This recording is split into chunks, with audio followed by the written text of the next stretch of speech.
I'm delighted to be here at the reunion of the 1967 Silver Ferns side. It's 50 years since they won the World Championships in Perth, the first New Zealand side to do so. And I'm doubly excited to be here with the captain of that team, Judy Blair.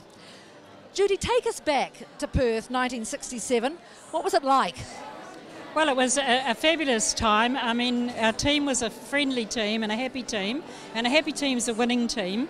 And we had 8 days in Christchurch before we left to go to Perth. It was just a breeze, really. And after we'd played our game, we all thought we could go in and play another game. Now, there was a core of that 67 team, wasn't there, who'd been there before in 63. How determined were you to win this time?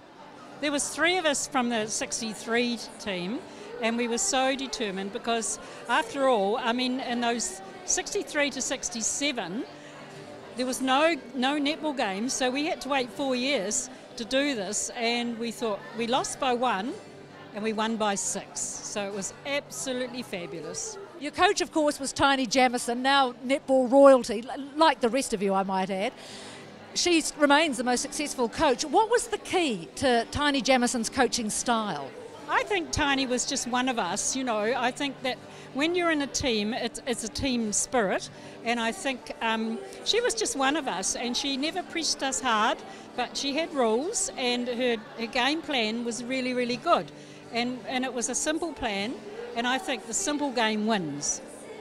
And tell me, what's it like to pick up now, 50 years on, with all these women? Is it just like yesterday? Well, it is like yesterday because we were a big family. And I mean, the last time we've been together when we went to the Sports Hall of Fame in 1996, and we were just the same as today. I'm now going to wander off and see who else I might be able to find. Tilly Hurst, one of the star defenders of the 1967 team. Tilly, you were one of the Rotorua contingent in this team. What was so special about the Rotorua netball scene? Well, at that time, Rotorua was doing really well nationally, and we did have a good team in Rotorua, and we had some successful tournaments, and yeah, we did really well under Taini's coaching. Yeah. You had a fabulous defensive combination with Billy Irwin, Billy and Tilly, you were known as. What was the key to that combo? I guess we just talked to each other a lot. We just blocked everything out around us and just concentrated on the game. And she'd yell out to me and say, Tilly back, and I'll say, you know, side, or, yeah. So we just talked a lot and manoeuvred each other around the goal circle or the goal area, but mainly around the goal circle, that we felt we were much tighter if we really concentrated and talked to each other. Sandra, you had a bumpy time really in Perth because you were injured after a few games. Can you tell us what happened? Well, I was trying to get this wonderful intercept. I went up, I got the intercept, and when I landed, I just buckled in a heap and landed on the ground, still with the ball though.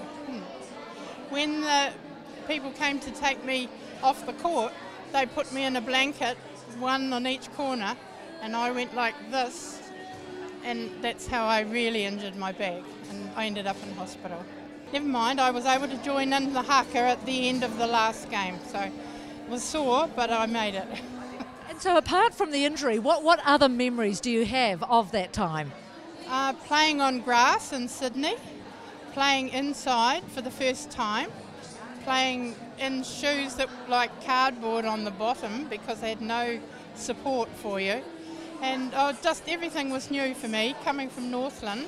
Nobody else had ever been in the Silver Ferns from Northland, so it was all very new. But the best part was the girls, you know, the players. It was just great. The woman I have come across now is Joan Harnett, one of the first real stars of New Zealand netball. She was MVP of the entire 67 tournament. Joan, terrific to meet you and to have you here. Your memories of what went on in Perth? Best memories in the world. When you beat Australia, can't be better than, nothing can be better than that, and that was fantastic. Having lost in 1963 by 1 goal, that made it all the sweeter. So we did have a great team, so fantastic memories. Now, you went on, you had a long international career, became known as the pin-up girl of New Zealand netball. What was the key to your longevity? Always the desire to win. I've always been a competitor. You know, I never ever go on the court or do anything unless I just want to do the very best I can at whatever it is I'm going to do. And so if it was netball, then we had to win. So, and I passed that on to all that I coached. And so, you know, that's really what it's all about.